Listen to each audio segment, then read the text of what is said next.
আসসালামু আলাইকুম শিক্ষার্থী বন্ধুরা, নিশ্চয়ই সবাই ভালো আছো। তোমাদেরকে আমি আজকে ঘনগত রসায়নের প্রথম খণ্ডের উপরে আমি চতুর্থ ক্লাসটা নিব। আজকের আলোচনার বিষয় হলো, তোমাদের কিন্তু আমি লাস্ট ক্লাসে পারমাণবিক ভর বা আপেক্ষিক পারমাণবিক ভর এটা নিয়ে আলোচনা করেছি। তো আজকে আমরা আরেকটা ম্যাথের মাধ্যমে এই বিষয়টা আরেকটু ক্লিয়ার করবো, না কারণ এই জায়গাটা বেশ একটু ঝামেলা। তো এটা একটু রিপিট করবো বেসিক্যালি। তো আমরা কি এখানে একটা ম্যাথ লেখা আছে, সেই ম্যাথটা আমরা করার মাধ্যমে কী করবো, এই আপেক্ষিক পারমাণবিক ভর বা পারমাণবিক ভর জিনিসটাকে আরেকটু রিপিট করবো। আর আজকে আমরা নিউ টপিক্সটা পড়াবো রাদারফোর্ডের কি রাদারফোর্ডের আলফাকণা বিচ্ছুরণ পরীক্ষাটা নিয়ে পড়াবো না।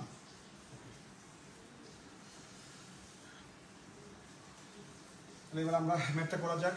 যে আমরা কিন্তু নিশ্চয়ই আমরা গত ক্লাসে আপেক্ষিক পারমাণবিক ভর বা পারমাণবিক ভর আমরা বের করার একটা সূত্র তোমাদের দেখিয়েছিলাম, যে কোনো মৌলের পারমাণবিক ভর হলো উক্ত মৌলের প্রাচুর্যতা অনুসারে একটি পরমাণুর গড় ভর, আর কার্বন 12 আইসোটোপের একটা পরমাণুর ভরের ভর ইন্টু 1/12। ওই সূত্রটা আমরা লিখবো। কার ক্ষেত্রে লিখবো? এবার অক্সিজেনের ক্ষেত্রে, যেহেতু আমরা অক্সিজেনের কি পারমাণবিক ভর বের করতে বলছি না। সো আমরা অক্সিজেনের ক্ষেত্রে আমরা সূত্রটা লিখবো। লিখে আমরা অক্সিজেনের পারমাণবিক ভর, অক্সিজেনের পারমাণবিক ভর কি হবে তাহলে? অক্সিজেনের, মানে আমরা কিন্তু কোনো মৌলের পারমাণবিক ভর বের করা হয় তুলনা করে, না কার সাথে? কার্বন 12 আইসোটোপের, কারণ কার্বনের কিন্তু একাধিক আইসোটোপ আছে, 12 আছে, 14 আছে। তো আমরা কোনটার সাপেক্ষে কম্পেয়ার করবো? কার্বন 12 আইসোটোপের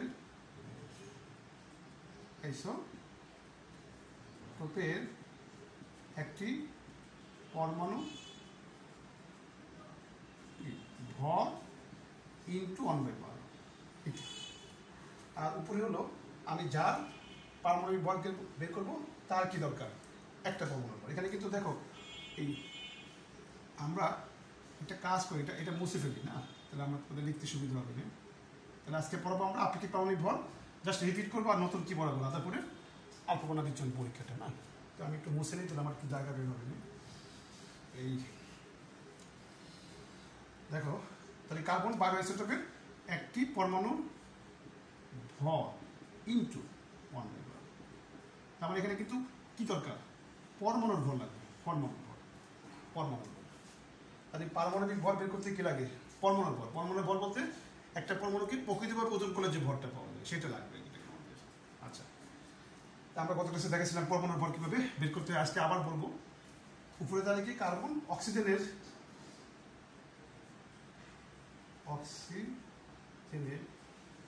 প্রাচুর্যতা অনুসারে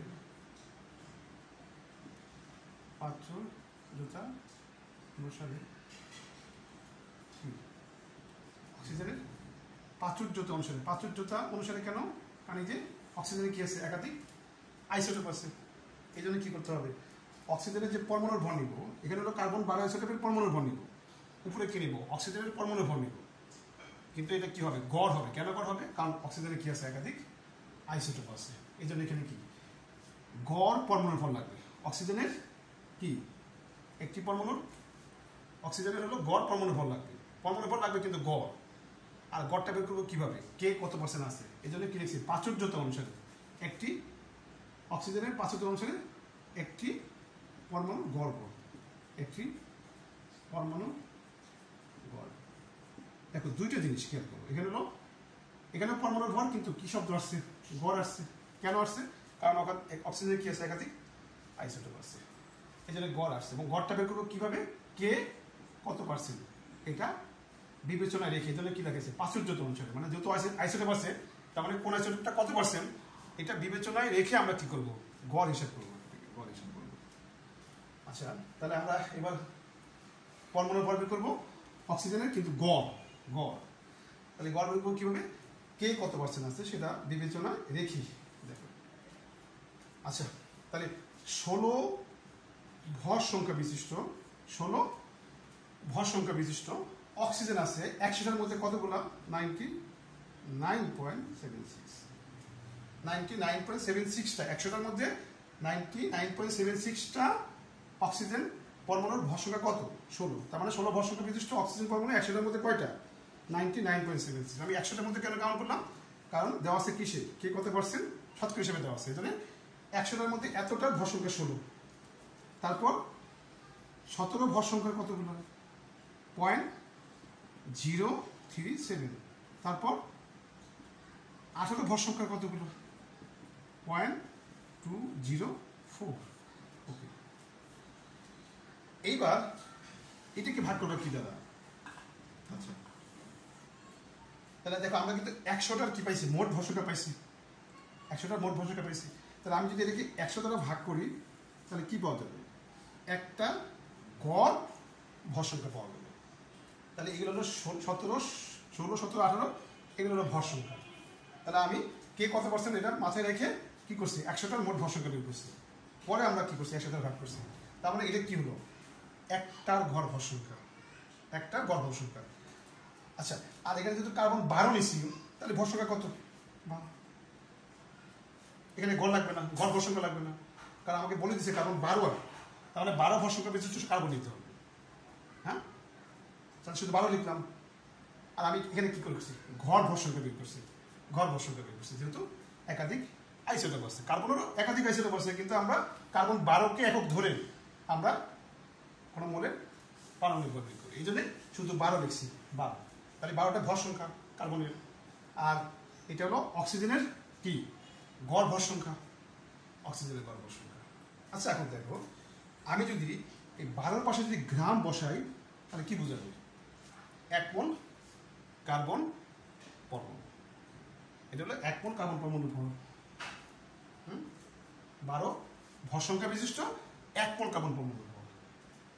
আর এটা কি? যদি এদের পাশে গ্রাম দেখি তাহলে 1 মোল অক্সিজেন পরমাণুর ভর। যখনই তুমি ভর সংখ্যা বা গড় ভর সংখ্যার পাশে গ্রাম লিখবা তখন সেটা কি বোঝাবে?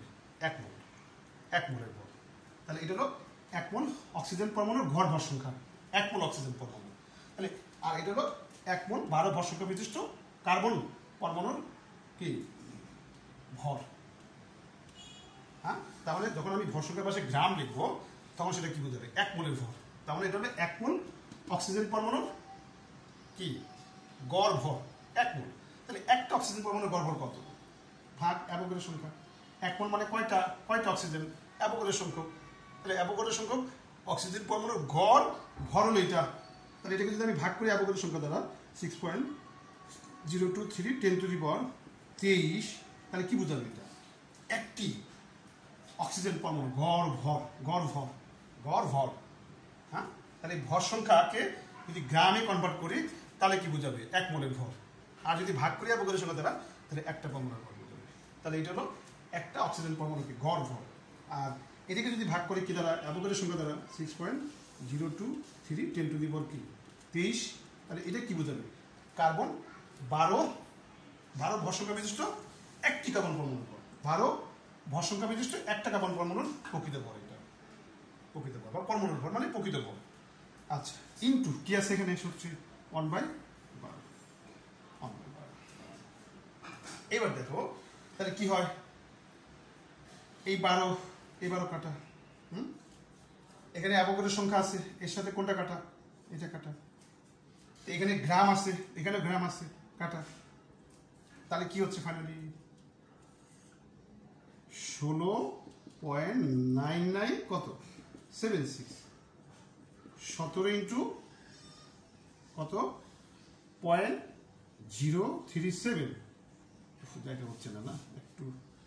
আচ্ছা দেখো, 16 ইন্টু 99.76, 17 ইন্টু 0.037, তারপরে 18 ইন্টু 0.204, ভাগ কত? 100। তাহলে এটা ভাগ করলে কত হয়? এটা ভাগ করলে কত হয় মানে বইতে অ্যান্সারটা লেখা আছে, আমি লিখে দিচ্ছি, তোমরা তারপরে নিজেরা একটু চেক করে দেখো, হয়তো বইতে ভুলও থাকতে পারে। আমি বই থেকে এটার রেজাল্টটা কত সেটা লিখে দিচ্ছি। তবে দেখবো তোমরা হাজারি স্যারের বইতে অঙ্কটা আছে, উনি যেভাবে করছেন আমি কিন্তু একটু ভিন্নভাবে করছি। এটাকে দেখো, আমি সরাসরি সূত্রটা লিখছি অক্সিজেনের পারমাণবিক ভর। আর কোনো বলের পারমাণবিক ভর বের করা হয় কার্বন 12 আইসোটোপের একটা পরমাণুর ভরে 12 ভাগের 1 ভাগের তুলনায়। তার মানে আমরা কার্বন 12 আইসোটোপের একটা পরমাণুর 12 ভাগের 1 ভাগের তুলনায় কোনো একটা মোলের একটা পরমাণু কত গুণ ভারী সেটা হলো আপেক্ষিক পারমাণবিক ভর। জাস্ট সেই সরাসরি সূত্রটা লিখে কি করছে আমরা বের করছি। আর তোমরা হয়তো বইতে দেখবা তারা করছে কি ডাইরেক্ট এটা লিখছে, মানে এই সূত্রটা না লিখে ডাইরেক্ট কি করছে এটা লিখে এবং এটার মানটা বসেছে তারা কত 15.999 লিখছে। এটা দেখো আর মনে রাখবা পারমাণবিক ভর বা আপেক্ষিক পারমাণবিক ভরের কিন্তু কি নাই কোনো একক নাই। কেন? কারণ এটা একটা অনুপাত, না দেখো এটা কিন্তু একটা অনুপাত, দুইটা পরমাণুর ভর অনুপাত। পরমাণুর ভর একক হলো গ্রাম, পরমাণুর ভর হলো গ্রামে প্রকাশ করছি।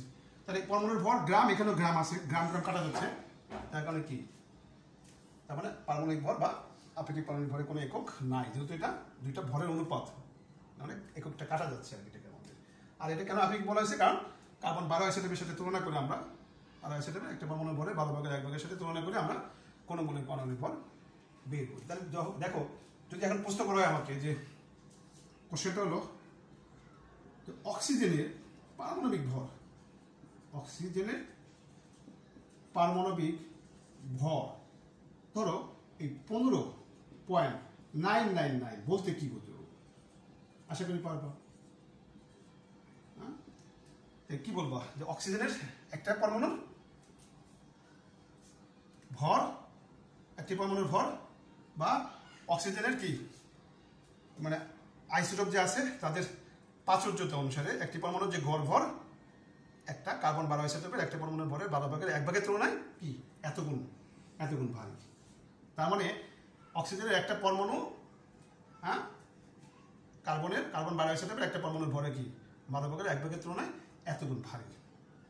ওকে, এই হলো আপেক্ষিক পারমাণবিক ভর আমাদের। আচ্ছা, এবার আমরা আরেকটা জিনিস একটু ক্লিয়ার করি। গত ক্লাসে আমরা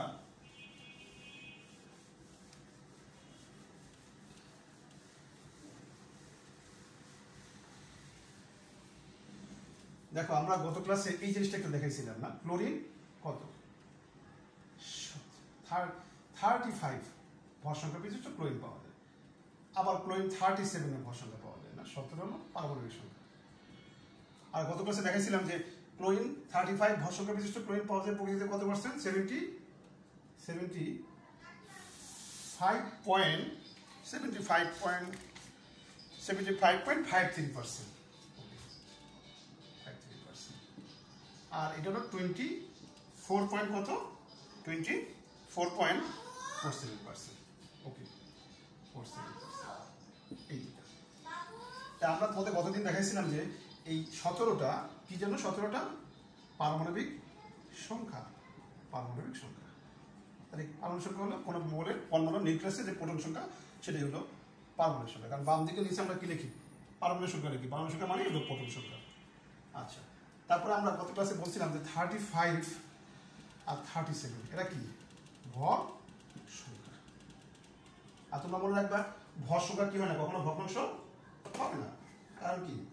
কারণ ভর সংখ্যা হলো নিউটন সংখ্যা যোগ কি যোগ প্রোটন সংখ্যা, না নিউটন সংখ্যা যোগ প্রোটন সংখ্যাটা হলো ভর সংখ্যা, নিউটন সংখ্যা যোগ প্রোটন সংখ্যা হলো ভর সংখ্যা। ওকে, তাহলে নিউটন একটা পরমাণুর মধ্যে কি হবে না, কখনো আড়াইটা হবে না, কখনো 3.5 হবে না, হয় 3 হবে না, হয় 4 হবে না, হয় 5 হবে। পূর্ণ সংখ্যা, প্রোটন যেহেতু পূর্ণ সংখ্যা তাহলে এই সমষ্টি কি হবে? অবশ্যই পূর্ণ সংখ্যা হবে। ভর সংখ্যা আর পারমাণবিক ভর কিন্তু এক না। ভর সংখ্যা হলো নিউটন সংখ্যা যোগ প্রোটন সংখ্যা, আর পারমাণবিক ভর বা আপেক্ষিক পারমাণবিক ভর হলো কার্বন 12 আইসোটোপের একটা পরমাণুর ভরে 12 ভাগের 1 ভাগের তুলনায় কোন একটা মোলের একটা পরমাণু কত গুণ ভারী। ওটা পারমাণবিক ভর বা আপেক্ষিক পারমাণবিক ভর একটা আনুপাতিক রাশি। আর ভর সংখ্যা হলো নিউটন সংখ্যা যোগ প্রোটন সংখ্যা। আর আপেক্ষিক পারমাণবিক ভর কেন ভগ্নাংশ হয়? কারণ হলো যেহেতু মৌলের কি আছে একাধিক আইসোটোপ আছে, এই জন্য কোনো মৌলের একটি পরমাণুর গড় ভর হিসাব করতে হয়, এবং গড় ভর যখন হিসাব করতে যাবে একটি পরমাণুর তখনই কি হবে? এই মানটা কি হয়ে যাবে? হ্যাঁ, আর পূর্ণ সংখ্যা থাকবে না। এবং দেখবা সোডিয়াম এবং গোল্ড এই দুটার কি নাই, কোনো আইসোটোপ নাই। এই জন্য সোডিয়াম এবং গোল্ডের দেখবা ভর সংখ্যা আর পারমাণবিক ভর কি আসে একই রকম হবে। হ্যাঁ, দেখো তোমার নিচে কি করছিলে? কার্বন 12 আইসোটোপ ধরছিলে, তাহলে 12 গ্রাম ভাগ এককের সংখ্যা দিছিলে, একটা কার্বন পরমাণু ভর পাইছিলে। ঠিক আমি যদি সোডিয়ামের তো কি নাই আইসোটোপ নাই, তাহলে সোডিয়ামের কি ভর সংখ্যা 23, তাহলে 23 গ্রাম রেখে ভাগ করবে অ্যাভোগাড্রো সংখ্যা দ্বারা। হ্যাঁ, তাহলে কি পাওয়া যাবে? সোডিয়ামের একটা পরমাণু ভর পাওয়া যাবে। আর কাটাকাটি হয়ে দেখবা লাস্টে কি থাকবে? ওই 23টা থেকে যাবে আমাদের 23। হ্যাঁ, আচ্ছা দেখো আমি একটু দেখাই। ধরো সোডিয়ামের আমি আপেক্ষিক পারমাণবিক ভর বের করবো, তাহলে সোডিয়ামের ভর সংখ্যা 23, কারণ সোডিয়ামের যেহেতু আইসোটোপ নাই, তাহলে 23 কি লিখবা? গ্রাম রেখে ভাগ করবে অ্যাভোগাড্রো সংখ্যা দ্বারা। 6.023 10 টু দি পাওয়ার কি 23। আর কার্বন 12 আইসোটোপের ভর সংখ্যা কত? 12, গ্রাম রেখে ভাগ করবে অ্যাভোগাড্রো সংখ্যা দ্বারা। 6.023 10 টু দি পাওয়ার 23। আর এখানে কি করবো? 1/12। দেখো তো কাটাকাটি করলে কি হয়? এই গ্রাম কাটা যায়, এটা কাটা যায়। হ্যাঁ, তারপরে এই 12 কাটা যায়, তাহলে কি থাকে? 23 থাকে। দেখছো? তার মানে এই 23 হলো সোডিয়ামের কি ভর সংখ্যা, আবার 23 কি সোডিয়ামের পারমাণবিক সংখ্যা। তার মানে যাদের আইসোটোপ নাই, যাদের ভর সংখ্যা পারমাণবিক ভর কি বা আপেক্ষিক পারমাণবিক ভর একই হবে এটাকে। কিন্তু সোডিয়াম আর গুণ ছাড়া সবারই আইসোটোপ আছে। সো কি করতে হয়? তাহলে এখানে গড় একটা পরমাণুর গড় বর হিসাব করতে হয়, এবং গড় বর হিসাব করতে গেলেই তখন কি থাকে না, যখন এই মানটা পূর্ণ সংখ্যা 23 আছে তখন আর 23 থাকবে না, তখন কি হবে? গড় বের করতে গেলে মানটা কি আসে? দশমিকের মান ঘর চলে আসবে এটা আমাদের। আচ্ছা, এবার এখানে দেখো তোমরা এই, তাহলে আমরা গত ক্লাসে দেখাইছিলাম এই যে ক্লোরিন 35 ভর সংখ্যার এত, 37 এত, কি করছিলাম? 35 ইন্টু এত, 37 ইন্টু এত, ভাগ হলো কি 100, ভাগ কি ভাগ 100 ইন্টু কি অ্যাভোগাড্রো সংখ্যা দিয়ে এবার বের করছিলাম কত হয়? 35 পয়েন্ট কি হয়? 45। তাহলে এটা কি? আপেক্ষিক পারমাণবিক ভর। আপেক্ষিক পারমাণবিক ভর, এটা আপেক্ষিক পারমাণবিক ভর। তাহলে বুঝতে পারছো দশমিকের পরে কেন ঘর আসছে, কিসের জন্য? এখানে আমরা ক্লোরিনের একটা পরমাণু গড় ভর বের করতে হবে। আর তুমি যখন এখানে গড় ভর বের করতে যাবা তখন কি হবে? 35 ইন্টু 75.53, তারপরে 37 ইন্টু কত? 24.47, ভাগ কি করতে হবে? 100 ইন্টু কি অ্যাভোগাড্রো সংখ্যা 10 টু দি পাওয়ার 23। এটা হলো একটা ক্লোরিন পরমাণু গড় ভর। আর নিচে কি করতে হবে? 12 গ্রাম লিখে অ্যাভোগাড্রো সংখ্যা 6.023 10 টু দি পাওয়ার কি 23 ইন্টু 1/12। ওকে, এখান থেকে কি করতে হবে? গ্রাম এটা কাটা দিলে ফাইনালি কি হবে? এই যে এইটাই। তুমি ইচ্ছা করলে কি করতে পারো? এগুলো না করে সংক্ষেপে যে করতে চাও, পারমাণবিক ভর বের করতে চাও সংক্ষেপে, কি করবা? জাস্ট কে কত পার্সেন্ট আছে কি করবা? যোগ করে 100টার মোট ভর সংখ্যা বের করে 100টা ভাগ করবো, দেখবা একই রেজাল্ট হবে না, কারণ এগুলো তো কাটাকাটি চলে যাচ্ছে। তার মানে এখান থেকে কি হবে? 35.45 আসবে। ওকে, তবে নিয়ম হলো আসলে কি জানো? এটা লেখা এভাবে দেখানো উচিত, কারণ আমরা জানি যে আপেক্ষিক পারমাণবিক ভর, কারণ আপেক্ষিক পারমাণবিক ভর এই জন্য কি করা উচিত? হ্যাঁ, কার্বন 12 আইসোটোপের একটা পরমাণুর ভরে 12 ভাগের 1 ভাগের সাথে তুলনা করে এই কাজটা করা উচিত এটাকে। আচ্ছা, তাহলে এটা হলো আপেক্ষিক পারমাণবিক ভর। এবার দেখো 35.45, এইটার পাশে এখানে কিন্তু কোনো একক নাই। কেন? কারণ এই যে গ্রাম কাটা যায়, এখানে গ্রাম থেকে কাটা যায়। হ্যাঁ, একক নাই। কিন্তু তুমি যদি এটার পাশে একক লেখো 35.45, যদি AMU লেখো, AMU এটাকে বলে অ্যাটমিক মাস ইউনিট, পারমাণবিক ভর একক। দেখো আমরা কিন্তু এই 1 MU মানে কি আমরা গত ক্লাসে বলছিলাম, আবার একটু বলি 1 MU মানে কি। দেখো 1 MU কোনটাকে বলছিলাম আমরা? যে কার্বন। 1 MU মানে হলো 1 MU মানে হলো কার্বন 12 আইসোটোপের একটি পরমাণুর ভর, একটি পরমাণুর ভর ইন্টু 1/12। তার মানে আমরা যার সাপেক্ষে কোনো মনের পারমাণবিক ভর বের করলাম, ওইটা হলো এই যে আমরা যখন কোনো মনের পারমাণবিক ভর বের করতে যাই তখন এটা নিচে লিখি না, তার মানে এর তুলনায় কোন একটা মনের একটা পরমাণু কতগুলো হবে। তার মানে এই যে যার তুলনায় পারমাণবিক ভর বের করি ওইটা হলো, এটাকে বলে পারমাণবিক ভর একক, এই যে অ্যাটমিক মাস ইউনিট। এবং এটাকে কি ধরা হয়? 1 MU ধরা হয়, এটাকে 1 MU ধরা হয়। আচ্ছা, তাহলে আমরা মানটা বের করে ফেলি। এই যে কার্বন 12 মানে 12 হলো ভর সংখ্যা, এটা যদি গ্রামে নিয়ে যায় তাহলে 1 মোল কার্বন পরমাণুর ভর, 12 ভর সংখ্যা বিশিষ্ট 1 মোল কার্বন পরমাণুর ভর, ভাগ হলো অ্যাভোগাড্রো সংখ্যা 6.023 10 টু দি পাওয়ার কি 23। তাহলে কি হলো? একটা একটা কার্বন 12 ভর সংখ্যা বিশিষ্ট একটা কার্বন পরমাণুর ভর। আচ্ছা ওকে, আর ইনটু কত 1/12, তাহলে 12 বড় কাটা যাচ্ছে, তাহলে 1 এন মানে কি 1 ভাগ অ্যাভোগাড্রোর সংখ্যা 6.023 10⁻23। ওকে, এত গ্রামটা থাকবে, তাহলে কত হয় এটা 1.6605 1. কি লিখবা 6605 10⁻⁻ কত 24 গ্রাম। তাহলে আমরা পেয়ে গেলাম 1 AMU সমান 1.6605 ইন্টু 10⁻⁻24 গ্রাম, না 24 গ্রাম। ওকে, তাহলে এইবার আমরা তাহলে এই যে যখন আমরা এককটা লিখবো AMU তখন এটা কি বোঝাবে, একটি কি ক্লোরিন পরমাণু। তার মানে আপেক্ষিক পারমাণবিক ভরের কোনো একক নাই। যখন তুমি আপেক্ষিক পারমাণবিক ভরের পাশে AMU লিখবা তখন সেটা কি বোঝাবে, একটি ক্লোরিন পরমাণুর ভর। তার মানে এটা হলো পরমাণুর ভর বের করার নিয়ম কি, পরমাণু ভর বের করার নিয়ম হলো পারমাণবিক ভর বা আপেক্ষিক পারমাণবিক ভরের পাশে কি লিখবা, একক লিখবা AMU, তাহলে সেটা কি বোঝাবে, পরমাণু ভর বোঝাবে। তাহলে পারমাণবিক ভর বা আপেক্ষিক পারমাণবিক ভরের পাশে যদি AMU লেখো সেটা কি বোঝাবে, পরমাণুর ভর বোঝাবে, পরমাণুর ভর বোঝাবে। ওকে, আচ্ছা যেমন দেখো আমি একটা মান দেখাচ্ছি, আমরা কিন্তু অলরেডি জানি 1 AMU মানে কত, লিখে ফেলি। তার মানে একটি ক্লোরিন পরমাণুর ভর কত, তাহলে এটা হলো একটি ক্লোরিন পরমাণু ভর, এটা কত হয় 35.45 ইন্টু কত 1.6605 কি 10⁻⁻ কত -24 গ্রাম। তার মানে এটা হলো একটা ক্লোরিন পরমাণুর প্রকৃত ভর, এটা হলো পরমাণুর ভর মানে একটা ক্লোরিন পরমাণুর প্রকৃত ভর। আচ্ছা তোমাকে আমি আরেকটা ভাবে শিখাই পরমাণু ভর বের করার উপায়। পরমাণু ভর বের করতে একটা উপায় হলো AMU লিখে দিবা, পরে এটা গ্রামে কনভার্ট করলাম, তার মানে একটা ক্লোরিন পরমাণুর ভর কত এত, অথবা 35.45 AMU। যে কথা এটা এই গ্রামে কি কথা দেখছো, এই মানটা কিন্তু অনেক ছোট একটা মান এবং রসায়নে এই জন্য এটা ব্যবহার করা হয় না করে কি করা হয়, কোনটা ব্যবহার করা হয় 35.45 ইউজ করা হয়। তার মানে একটা পরমাণুর প্রকৃত ভরটা এতই কম যে রসায়নে এর তাৎপর্য নাই বা ব্যবহার নাই আর কি, এটাকে অসুবিধার জন্য। তাহলে কি করা হয়, এইটাকে বাদ দিয়ে কি করা হয়, এই প্রকৃত আপেক্ষিক পারমাণবিক যে ভর এটাতে আমরা কাজ করি এটাকে আমাদের। আচ্ছা ঠিক দেখো আরেকটা জিনিস 35.45 যদি আমি গ্রাম লিখি তাহলে সেটা কি বোঝাবে, দেখো যদি আমি AMU লিখি তাহলে একটা পরমাণু ভর বোঝাবে, আর যদি গ্রাম লিখি তাহলে কি হবে 1 মোল ক্লোরিন পরমাণু ভর বোঝাবে, 1 মোল ক্লোরিন পরমাণু ভর বোঝাবে।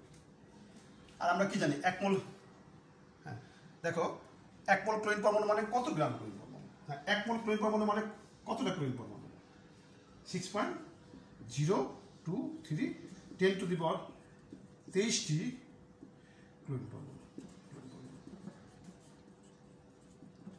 তার মানে যখন তুমি গ্রাম লিখবা পারমাণবিক ভরের পাশে তখন সেটা বোঝাবে 1 মোল পরমাণু ভর। তার মানে কয়টা ক্লোরিন পরমাণু ভর, অ্যাভোগাড্রো সংখ্যক ক্লোরিন পরমাণু ভর। তাহলে দেখো তাহলে এখান থেকে দেখো তো তাহলে একটা ক্লোরিন পরমাণু ভর কত হয় বলো তো। ওকে, এখান থেকে আমি কিন্তু এখানে একটা ক্লোরিন পরমাণু ভর বের করছি, এটা আবার এখান থেকে বের করতে পারি। তাহলে এতটি ক্লোরিন পরমাণু ভর যদি এত গ্রাম হয় তাহলে একটা ক্লোরিন পরমাণু ভর, একটি ক্লোরিন পরমাণু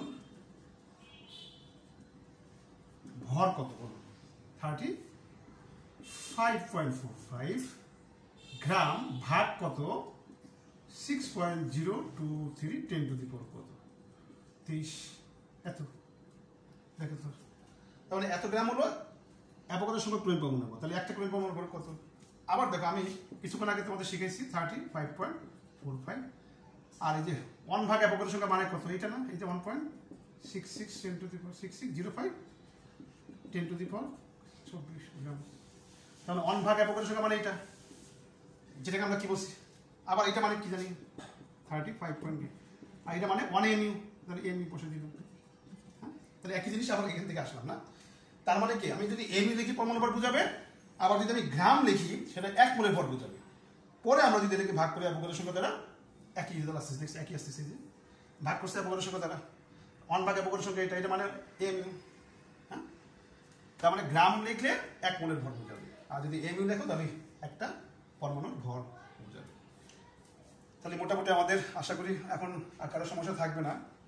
আপেক্ষিক পারমাণবিক ভর বা পারমাণবিক ভর, বা এটাকে কিন্তু আপেক্ষিক পারমাণবিক ভর বলি বা পারমাণবিক ভর বলি, অথবা আপেক্ষিক গড় আপেক্ষিক পারমাণবিক ভর বলি। গড় কেন বলি? যে আমরা আইসোটোপ আছে, আমরা গড় হিসাব করি, এই জন্য গড় আপেক্ষিক পারমাণবিক ভর যে কথা, আর আপেক্ষিক পারমাণবিক ভর একই কথা, আর পারমাণবিক ভর একই কথা। আর কেন এগুলো একক নাই? কারণ এটা একটা অনুপাত, এই জন্য একক নাই। আর কেন ভগ্নাংশ হয়? হ্যাঁ, কারণ একাধিক আইসোটোপ আছে মৌলের। সোডিয়াম আর গোল্ডের ক্ষেত্রে কি না ভগ্নাংশ হয় না কেন? কারণ সোডিয়াম আর গোল্ডের কি নাই? আইসোটোপ নাই, আইসোটোপ নাই। আচ্ছা, এবার আমরা দেখো রাদারফোর্ডের আলফা কণা বিচ্ছুরণ পরীক্ষা আমরা পড়বো না? রাদারফোর্ডের আলফা কণা বিচ্ছুরণ পরীক্ষা আমরা পড়বো। রাদারফোর্ডের আলফা কণা বিচ্ছুরণ পরীক্ষা, রাদারফোর্ডের আলফা কণা বিচ্ছুরণ পরীক্ষা। মানে রাদারফোর্ড তার পরমাণু মডেলটা দেওয়ার আগে একটা পরীক্ষার মাধ্যমে নিউক্লিয়াস আবিষ্কার করেন। মানে এই যে রাদারফোর্ডের আলফা কণা বিচ্ছুরণ পরীক্ষা, এটা আসলে কি? এই পরীক্ষার মাধ্যমে সে কি আবিষ্কার করেন? নিউক্লিয়াস, নিউক্লিয়াস আবিষ্কার। তাহলে আমরা রাদারফোর্ড কি করেন? নিউক্লিয়াস আবিষ্কার করেন কি? আলফা কণা বিচ্ছুরণ পরীক্ষার মাধ্যমে আর কি। আচ্ছা, প্রথমে কিন্তু মনে রাখবা যে কোনো পরীক্ষায় কিছু উপকরণ ব্যবহার করতে হয় না? পরীক্ষা উপকরণ বা প্রয়োজনীয় কি কি বলে যন্ত্র সামগ্রী না? তাই আমরা প্রথমে দেখতে চাই যে কি প্রয়োজনীয় উপকরণ, পরীক্ষায় প্রয়োজনীয় কি উপকরণ, পরীক্ষায় প্রয়োজনীয় উপকরণ। ওকে, আমরা রাদারফোর্ডের আলফা কণা বিচ্ছুরণ পরীক্ষায় কি কি আমরা উপকরণ ব্যবহার করি? এখন আলফা কণা, এই যে আলফা কণা পরীক্ষা, তাহলে আলফা কণা লাগবে, আলফা কণা। আচ্ছা, এটা কোথায় পাবো আলফা কণা? মৌলের কিছু কিছু আইসোটোপ আছে যেদিকে তেজস্ক্রিয় আইসোটোপ বলা হয়, মানে অস্থায়ী আইসোটোপ আছে মৌলের কিছু কিছু। হ্যাঁ, প্রকৃতিতে পাওয়া যায় অস্থায়ী আইসোটোপ, আবার নিউক্লিয়ার বিক্রিয়ার মাধ্যমে তৈরি করা যায় অস্থায়ী আইসোটোপ, এবং যাদের নিউক্লিয়াস থেকে কি হয় আলফা কণা পাওয়া যাবে এটাকে আমাদের।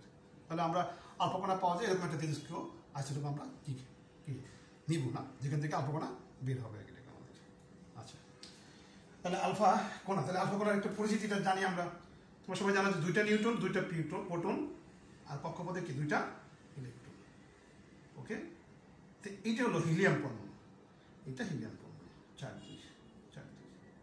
এটা কি হিলিয়াম পরমাণু। আচ্ছা, এবার 2টা নিউট্রন, 2টা প্রোটন, ইলেকট্রন 2টাকে বাদ দিয়ে দিলাম, তাহলে এটা লিখবো কিভাবে?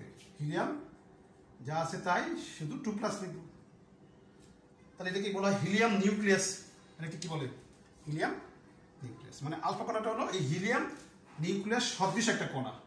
মানে হিলিয়াম নিউক্লিয়াসে কিন্তু আলফা কণা বলে না। আমি দেখলাম কোনো কোনো বইতে লেখছে হিলিয়াম নিউক্লিয়াসকে আলফা কণা বলা, এটা ঠিক না কিন্তু আসলে হিলিয়াম নিউক্লিয়াস সদৃশ কণা কি, মানে হিলিয়াম নিউক্লিয়াসের মতো একটা কণা, যাকে কি বলে আমরা আলফা কণা বলি। দেখো, তাহলে আমরা আলফা কণার সংখ্যাটা কি? তাহলে হিলিয়াম নিউক্লিয়াস সদৃশ, হিলিয়াম নিউক্লিয়াস সদৃশ, হিলিয়াম নিউক্লিয়াস সদৃশ, হ্যাঁ, 2 একক ধনাত্মক চার্জ বিশিষ্ট, 2 একক, 2 একক, দেখো 2 একক হিলিয়াম নিউক্লিয়াস সদৃশ, 2 একক ধনাত্মক চার্জ বিশিষ্ট, 2 একক ধনাত্মক চার্জ বিশিষ্ট, এবং 4 একক ভর বিশিষ্ট, 4 একক ভর বিশিষ্ট কণাকে কি বলা হয়? কণাকে আলফা কণা বলে, আলফা কণা বলে, আলফা কণা বলে। তাহলে হিলিয়াম নিউক্লিয়াস, এটা হিলিয়াম নিউক্লিয়াস সদৃশ কণাকে, সদৃশ বলবা, 2 একক ধনাত্মক চার্জ বিশিষ্ট, 4 একক ভর বিশিষ্ট, 4 একক ভর বিশিষ্ট কণাকে কি বলা হয়? আলফা কণা বলে। আচ্ছা, 2 হলো স্বর্ণের পাত, স্বর্ণের পাত। মানে আমরা কিন্তু চাচ্ছি পরমাণুর মধ্যে কে কোথায় কিভাবে আছে। তাহলে পরমাণু বিশিষ্ট কি লাগবে আমাদের? যে কোনো পদার্থ লাগবে। যেমন আমি কি নিলাম সেটা স্বর্ণের পাত, স্বর্ণের পাত, স্বর্ণের পাত যার কি পুরুত্ব 0.0004 সেন্টিমিটার। স্বর্ণের পাত যার পুরুত্ব 0.0004 সেন্টিমিটার স্বর্ণের পাত। আর তিন হলো জিঙ্ক সালফাইডের কি প্রলেপযুক্ত পর্দা। আমরা একটু সবাইকে দেখাচ্ছি মানে কোনটার কাজ কি, হ্যাঁ কোনটা, তাহলে আমরা বুঝতে পারবো। জিঙ্ক সালফাইড তখন বলবো এর কাজটা কি, পর্দাটার কাজ কি না, পর্দাটার কাজ কি, স্বর্ণের পাতের কাজ কি না, আলফা কোনা কি করবে। আমরা একটা পরীক্ষা দেখাচ্ছি না, একটা পরীক্ষা। আর পরীক্ষায় আমরা যে স্বর্ণের পাত মনে করো, এটা স্বর্ণের পাত মনে করো, এটা স্বর্ণের পাত। এখানে কিন্তু অসংখ্য কি আছে, স্বর্ণের পরমাণু আছে। তাই আমি সেই পরমাণু থেকে একটা পরমাণুকে বড় করে দেখাবো, একটা পরমাণুকে ধরো এটা স্বর্ণের পাতের একটা পরমাণু, মানে স্বর্ণের পাতে অসংখ্য স্বর্ণের পরমাণুর মধ্যেকার একটা পরমাণুকে আমি বড় করে রাখছি। এইটা হলো দেখো জিঙ্ক সালফাইড এর প্রলেপযুক্ত পর্দা, ওকে। জিঙ্ক সালফাইডের প্রলেপযুক্ত পর্দা, ওকে। পর্দা, এই পর্দার কাজ কি জানো? এই পর্দায় ধরো আলফা কোনা যখন আমি কি করব, পরমাণুর মধ্যে নিক্ষেপ করব, তো ম্যাক্সিমাম দেখবো আলফা কোনাগুলো ভেদ করে চলে আসবে, এবং চলে এসে কি করবে এই পর্দায়, মানে জিঙ্ক সালফাইডের বৈশিষ্ট্য কি জানো? জিঙ্ক সালফাইড হলো আসলে জিঙ্ক সালফাইড একটা রাসায়নিক পদার্থ। এর বৈশিষ্ট্য হলো এ কি করে এই অনুপ্রভা সৃষ্টিকারী একটা পদার্থ।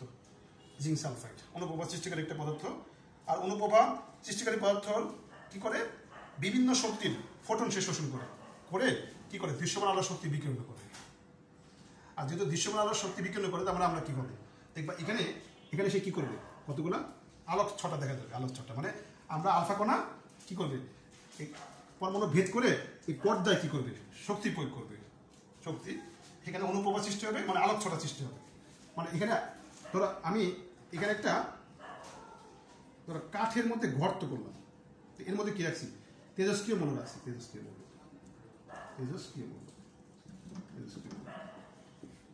তেজস্ক্রিয় মৌল থেকে কি হচ্ছে, আলফা কণা ভেদ করতেছে, আলফা কণা বের হচ্ছে এবং পরমাণু ভেদ করে কি করতেছে, এই জিঙ্ক সালফাইডের পর্দার উপরে আলোক ছটা তৈরি করে।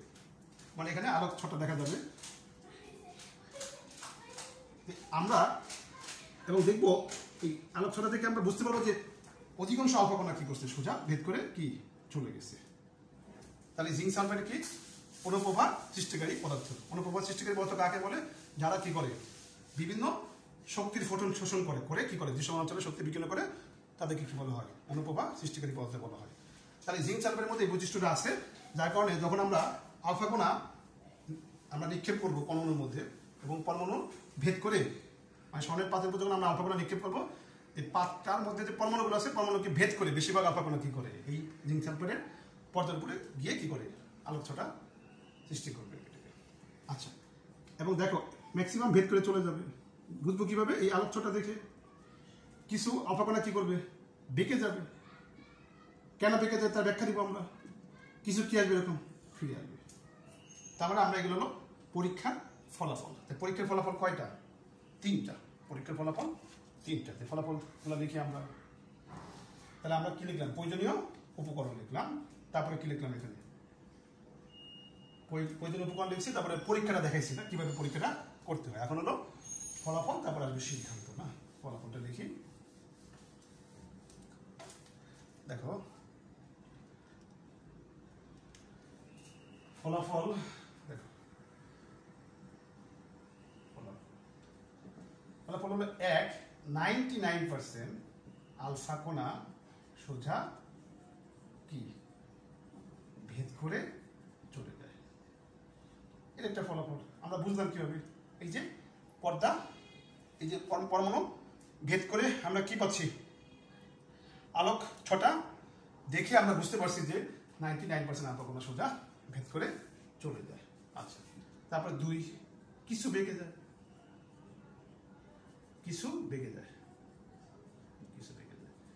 আচ্ছা বেঁকে যায় বুঝলাম কীভাবে বেঁকে যায়, কারণ আমরা দেখছি ফিরে আসে আলফা কোণার সংখ্যা 20,000টার মধ্যে একটা, তার মানে যেহেতু ফিরে আসার সংখ্যা অতি নগণ্য, তার মানে এখানে কিন্তু আলোক ছটা পাওয়া যাবে না, এরকম জায়গাটা ছোট্ট হওয়ার কথা, কিন্তু আমরা দেখছি যে জায়গাটা বেশ বড়, সেখান থেকে বুঝতে পারছি নিশ্চয়ই কিছু আলফা কোণা কি করছে, বেঁকে চলে গেছে।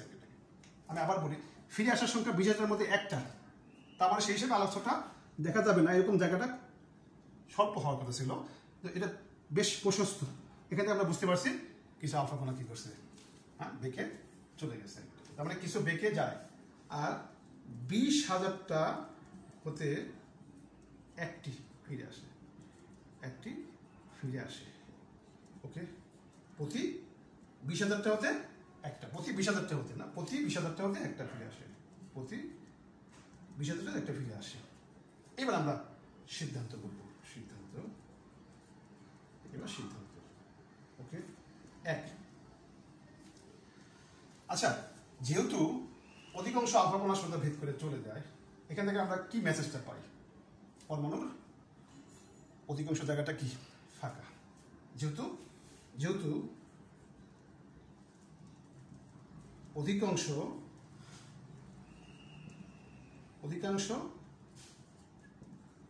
আলফা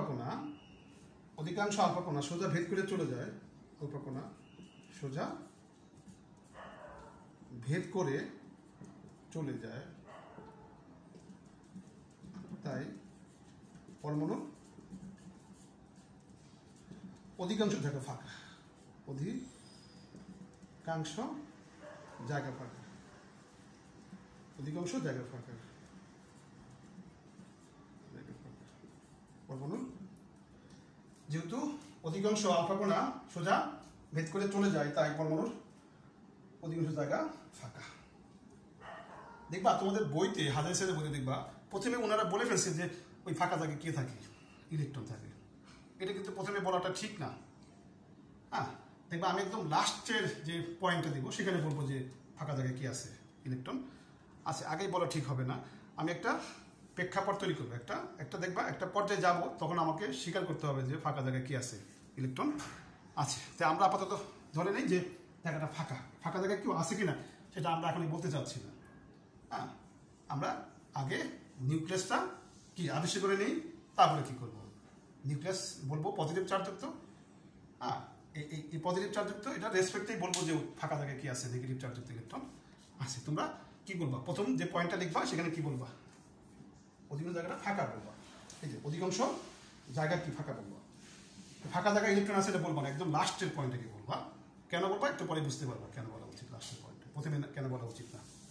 তাহলে ধরো আমি একটা রাস্তা দিয়ে যাচ্ছি, হ্যাঁ ধরো ওই রাস্তাটা ফাঁকা মনে হবে, ধরো ফাঁকা, কিন্তু ওই রাস্তায় কিন্তু কেউ থাকতেও পারে, যেমন কে, ধরো পিঁপড়া আছে 10টা, তুমি কি বুঝবা ওই রাস্তায় 10টা পিঁপড়া তোমাকে এই কি বলে শাস্তি দেওয়ার জন্য দাঁড়ায় আছে, নিশ্চয়ই আমরা হয়তো দেখবো না, আমরা হয়তো তাকে পালা দিয়ে চলে যাবো, তার মানে আলফা কোণা ভেদ করে যদি চলে গেছে, তার মানে ম্যাক্সিমাম জায়গাটা ফাঁকা, সেই ফাঁকা জায়গায় কেউ থাকতে পারে, আর কেউ যদি থাকে এমন কেউ থাকবে যে কি করে না, আলফা কোণা গতিপথে বাধা সৃষ্টি করতে পারে না। আমি আবার বলি শোনো, যে যেহেতু ভেদ করে চলে গেছে, এখান থেকে আমি প্রথমে বলবো ফাঁকা, তাহলে আমি একটা রাস্তাতে যাচ্ছি, আমি দেখতেছি রাস্তাটা ফাঁকা, হয়তো 10টা পিঁপড়া হয়তো আমার রাস্তায় হয়তো দাঁড়ায় আসছে, হয়তো আমাকে কি আমার বিরুদ্ধে কোনো প্রতিশোধ দিবে, হয়তো আমি কখনো তাদেরকে কি করছিলাম, দেওয়ার সময় হয়তো আঘাত করছিলাম, আমার কাছে কিন্তু মনে হবে রাস্তাটা ফাঁকা, হয়তো আমি কিন্তু জানবো না 10টা পিঁপড়া আমাকে কি শাস্তি দেওয়ার জন্য দাঁড়ায় আসে, ঠিক আলফা কোণা যেহেতু ভেদ করে চলে গেছে, তাহলে আমি বলবো কি যে ম্যাক্সিমাম জায়গাটা ফাঁকা, হয়তো সেই ফাঁকা জায়গায় কি কেউ থাকতে পারে, কেউ থাকলে হয়তো তাদের ভর এত নগণ্য যে তারা কি করতে পারে নাই, আলফা কোণার গতিপথে বাধা সৃষ্টি করতে পারে নাই। আচ্ছা তাহলে আমরা এটা পরে বলি ফাঁকা জায়গায় কেউ আছে কিনা। আচ্ছা একটা জিনিস কখন ফিরে আসবে, যখন তার সামনে তার চেয়ে ভারী কেউ বসে থাকবে। ধরো আমি রাস্তাতে যাচ্ছি, আমি কখন এই সামনে না গিয়ে পিছন দিকে দৌড় দিব, ধরো আমার সামনে পিঁপড়া না দেখে কি আছে, বাঘ আছে, আমি কিন্তু দেখার সাথে সাথে কি করবো, পিছন দিকে দৌড় দিব না, কেন, কারণ ওই বাঘটা আমার চেয়ে কি ক্ষমতা ধর, সো আমাকে আক্রমণ করে আমাকে কি করবে, খেয়ে ফেলবে। ঠিক আলফা কোণা কখন ফিরে আসবে, যখন তার সামনে তার চেয়ে ভারী কেউ বসে আছে, আলফা কোণার ভর 4 একক, নিশ্চয়ই তার চেয়ে বেশি ভর বিশিষ্ট কিছু একটা পরমাণুর কেন্দ্রে অবস্থান করছে এবং ভারী কেউ যে বসে আছে তার আয়তন পরমাণুর মোট আয়তনের মধ্যে নগণ্য। কেন? কারণ ফিরে আসার সংখ্যা কত? 20,000টার মধ্যে মাত্র কয়টা? একটা। তাহলে ফিরে আসলো কেন? ভারী কেউ বসে আছে। ফিরে আসার সংখ্যা যেহেতু 20,000টার মধ্যে একটা, তার মানে ভারী কেউ বসে আছে অল্প জায়গায়, যার আয়তন এই পরমাণুর মোট আয়তনের তুলনায় কি? অতি নগণ্য। তাহলে আমরা জেনে গেলাম যে পরমাণুর কেন্দ্রে ভারী কেউ আছে যার আয়তন পরমাণুর মোট আয়তনের তুলনায় কি? অতি নগণ্য। কিভাবে বুঝতে পারছি? যে ফিরে আসা থেকে বুঝতে পারছি, এবং ফিরে আসার সংখ্যা থেকে বুঝতে পারছি যে ভারী কেউ অল্প জায়গায় বসে আছে। আচ্ছা, এইবার দেখো বেঁকে গেছে কেন? আচ্ছা, ধরো আমরা জানি আলফা কণা পজিটিভ চার্জযুক্ত, তাহলে এ তো এইভাবে চলে যাওয়ার কথা ছিল, বেঁকে কেন গেল? নিশ্চয় ভারী কেউ অল্প জায়গায় বসে আছে, সেও পজিটিভ চার্জযুক্ত, যার কারণে কি এই পথে না গিয়ে বেঁকে গেছে। তাহলে বেঁকে যাওয়াতে কি সিদ্ধান্ত দিতে পারি? ভারী কেউ যে অল্প জায়গায় বসে আছে সে কি? পজিটিভ চার্জযুক্ত। তাহলে প্রথম পয়েন্ট হলো ম্যাক্সিমাম জায়গা ফাঁকা। দ্বিতীয় পয়েন্টটা কি? ফিরে আসা থেকে সিদ্ধান্ত দিলাম যে ভারী কেউ অল্প জায়গায় বসে আছে। বেঁকে যাওয়াতে কি সিদ্ধান্ত দিলাম? এই ভারী কেউ যে অল্প জায়গায় বসে আছে সে পজিটিভ চার্জযুক্ত। এবং বিজ্ঞানী রাদারফোর্ড কি করছেন? এই ভারী কেউ অল্প জায়গায় যে বসে আছে যার চার্জ পজিটিভ চার্জযুক্ত, এবং সে তার নাম দেন কি? এই যে যেহেতু আলফা কণার ধনাত্মক চার্জযুক্ত এবং বিকশিত হয়েছে, বেঁকে গেছে, সেহেতু পরমাণুর কেন্দ্রটি ধনাত্মক চার্জযুক্ত, এবং তিনি ভারী এবং ধনাত্মক চার্জযুক্ত এই কেন্দ্রকে নাম দেন কি? নিউক্লিয়াস নাম দেন। আর এবার আলফা কণা, ধরো তুমি স্বর্ণের পাত নিছো, আলফা কণা বেঁকে যাবে। তুমি যদি আমার অ্যালুমিনিয়ামের পাত নাও, বেঁকে যাওয়া আলফা কণার সঙ্গে কিন্তু সেম হবে না। তার মানে যে পরমাণুর কেন্দ্রে পজিটিভ চার্জ যত বেশি, সেই পরমাণুর ক্ষেত্রে বেঁকে দেওয়া আলফা কণার সংখ্যা তত বেশি। তার মানে বেঁকে দেওয়া আলফা কণার সংখ্যা থেকে আমরা কি বের করতে পারছি? পরমাণুর নিউক্লিয়াসে পজিটিভ চার্জ কয়টা সেটা বের করা গেছে না? দেখো এখানে লেখা আছে যে আলফা কণার গতিপথের পরিবর্তন হিসাব করে দেখান যে পরমাণুর নিউক্লিয়াসে ধনাত্মক চার্জের পরিমাণ মৌলের কি? পারমাণবিক সংখ্যা সমান। আর কি। আর লাস্ট পয়েন্টটা বলছে যে পরমাণুর আকার এর তুলনায় নিউক্লিয়াসের আকার কি? অতি নগণ্য। যে পরমাণুর মোট আয়তনের তুলনায় নিউক্লিয়াসের আয়তন কি? অতি ছোট। ওই যে ফিরে আসছে মাত্র 20,000টার মধ্যে একটা। তবে তোমরা একটা কাজ করবা, এখানে 5টা পয়েন্ট দেওয়া আছে, আর প্রথম পয়েন্টে ফাঁকা জায়গায় ইলেকট্রন বলছে না, ওটা না বলে কোথায় বলবা? 6 নম্বর পয়েন্টে কি করবা? বলবা 6 নম্বর পয়েন্টে বলবা যে যেহেতু নিউক্লিয়াস পজিটিভ চার্জযুক্ত, হ্যাঁ, আবার পরমাণু যেহেতু সামগ্রিকভাবে চার্জ নিরপেক্ষ, তাহলে নিশ্চয়ই পরমাণুর মধ্যে কেন্দ্রের পজিটিভ চার্জের সমান সংখ্যক নেগেটিভ চার্জযুক্ত কিছু একটা আছে। কোথায় আছে? ফাঁকা জায়গায় আছে, যার কারণে পরমাণু চার্জ নিরপেক্ষ। তাহলে আবার বলি যে যেহেতু পরমাণুর নিউক্লিয়াস পজিটিভ চার্জযুক্ত, তার মানে পরমাণুর নিউক্লিয়াসের পজিটিভ চার্জের সমান সংখ্যক নেগেটিভ চার্জযুক্ত কিছু একটা পরমাণুর মধ্যে আছে। সে কি? ইলেকট্রন। সে কোথায় আছে? ফাঁকা জায়গায় আছে। সে আলফা কণার গতিপথে বাধা সৃষ্টি করতে পারে নাই। কেন পারে নাই? কারণ যে আমি রাস্তাতে যাচ্ছি, পিঁপড়া দ্বারা আছে 10টা, সে আমার গতিপথে বাধা সৃষ্টি করতে পারে নাই। ঠিক আলফা কণার সাপেক্ষে, আমার সাপেক্ষে যেমন পিঁপড়া, ঠিক আলফা কণার সাপেক্ষে কি? ইলেকট্রনের ভর অতি নগণ্য, যার কারণে সে আলফা কণার গতিপথে বাধা সৃষ্টি করতে কি? পারে নাই। এই হলো আমাদের কি সিদ্ধান্ত। 6টা পয়েন্ট দিবা, তাহলে না 6টা পয়েন্ট দিবা।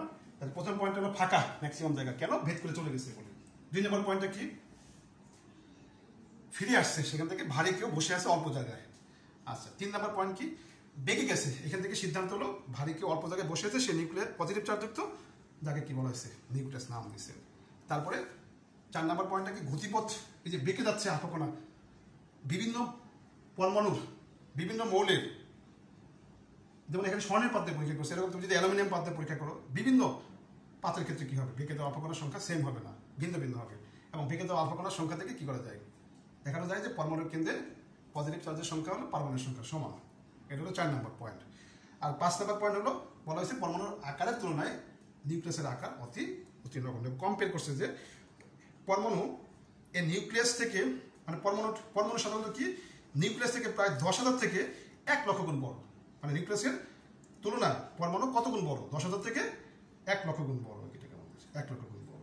আচ্ছা, আর তোমরা কিন্তু জানো ইলেকট্রন আলফা কণার গতিপথে বাধা সৃষ্টি করতে কেন পারে না? কারণ ইলেকট্রনের ভর কিন্তু একটা প্রোটনের ভরের তুলনায় 1836 ভাগের 1 ভাগ।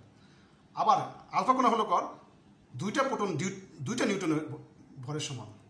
আলফা কণা মানে ভর 4 একক, হ্যাঁ, 2টা নিউটন 2টা প্রোটনের ভরের সমতুল্য। আর একটা ইলেকট্রনের ভর হলো একটা প্রোটনের তুলনায় 1836 ভাগের 1 ভাগ। তার মানে বুঝতেই পারছো, আমার সাথে যেমন পিঁপড়া ঠিক আলফা কণার সাপেক্ষে ইলেকট্রন, এই জন্য গতিপথে বাধা সৃষ্টি করতে পারে নাই। আর তাহলে তোমরা লাস্টের পয়েন্টে বলবা যে ফাঁকা জায়গায় ইলেকট্রন আছে, বলবা না, কিভাবে বলবা যে নিউক্লিয়াস পজিটিভ চার্জযুক্ত, আর পরমাণু চার্জ নিরপেক্ষতা মানে পরমাণুর নিউক্লিয়াসকে কেন্দ্র করে কক্ষপথে কি আছে, ফাঁকা জায়গায় ইলেকট্রনটা আছে, যার কারণে পরমাণু সামগ্রিকভাবে চার্জ নিরপেক্ষ। এই হলো আমাদের মোটামুটি আলফা কণা বিচ্ছুরণ পরীক্ষার ফলাফল, সিদ্ধান্ত, উপকরণ না। তাই আমরা আগামী ক্লাসে আমরা তাহলে কী পড়াবো, রাদারফোর্ড পরমাণু মডেলের বক্তব্যটা আমরা জানবো, তারপরে তার সীমাবদ্ধতা পড়বো, তারপরে আমরা বোর পরমাণু মডেল শুরু করবো। থ্যাংক ইউ সবাইকে, আশা করি এরপরে ক্লাসটাও দেখবা।